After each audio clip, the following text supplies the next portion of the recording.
Assalamualaikum warahmatullahi wabarakatuh. Alhamdulillahirabbil alamin wa bihi nasta'inu ala umuri dunya waddin wassalatu wassalamu ala asrofil anbiya'i wal mursalin wa ala alihi washabihi ajmain amma ba'du.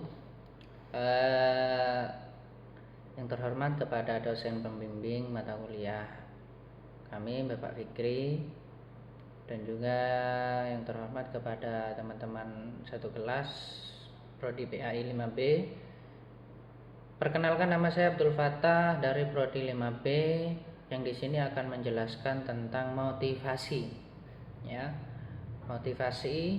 Baik, motivasi adalah suatu kata-kata atau suatu ungkapan kepada seseorang untuk memunculkan lagi gairah semangat dalam segi apapun. Dalam hidup, dalam belajar, dalam berkeluarga bagi yang punya keluarga. Baik, faktor-faktor yang mempengaruhi motivasi. Ya, di sini karena saya berpendidikan, yaitu saya akan menjelaskan faktor-faktor yang mempengaruhi motivasi belajar yang rendah. Nah, ada sebabnya ketika peserta didik malas belajar. Yaitu yang pertama ada di kemampuan peserta didik tersebut. Ya, di sini kemampuan peserta didik adalah kemampuan peserta didik dapat dikatakan peserta didik ada yang pasif, ada juga yang aktif. Ya, peserta didik juga ada peserta didik yang memiliki sikap diam ataupun pasrah terhadap pembelajaran walaupun peserta didik tidak memahaminya. Nah, ini faktor-faktor yang menyebabkan siswa malas belajar. Tingkat kompetensi peserta didik terhadap pemahaman materi, ya, yang disampaikan guru sangat penting. Apabila peserta didik tidak mengerti dengan materi yang disampaikan, maka peserta didik menjadi pasif, malas, atau biasanya tidur dalam pelajaran. Untuk itu peserta didik dituntut untuk aktif dalam kegiatan pembelajaran. Keaktifan peserta didik bisa berupa aktivitas tanya jawab dengan guru, dan juga ini nanti ada berkaitan tentang kemampuan guru juga, bukan hanya peserta didik tapi juga hanya guru. Ya, apabila peserta didik kurang mengerti dan pemaparan guru, hendaknya peserta didik bertanya kepada guru agar dijelaskan, dan juga ada subjek objeknya. Ketika subjeknya merespon, objeknya juga harus merespon. Jadi males ditahan, jadi harus kayak kelihatan aktif gitu.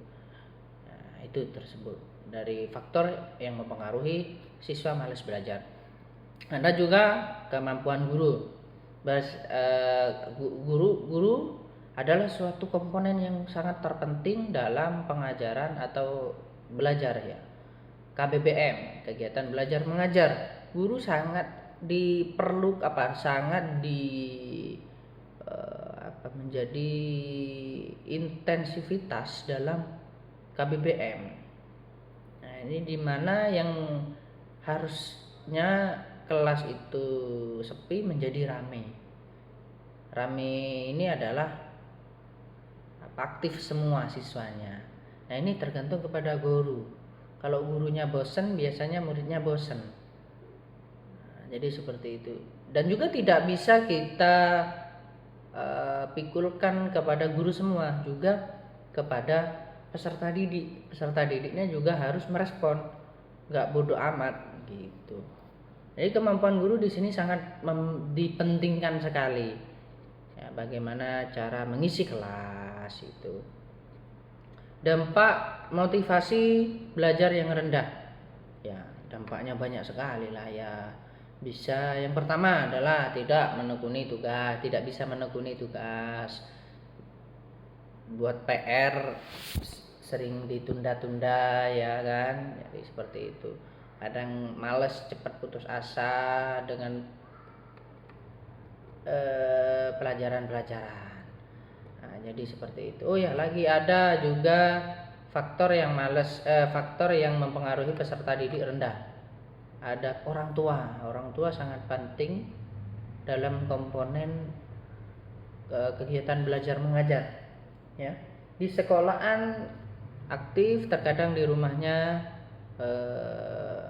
banyak anak-anak yang mengeluh. Nah, jadi seperti itu, karena sangat penting sekali orang tua dalam pendidikan, ya.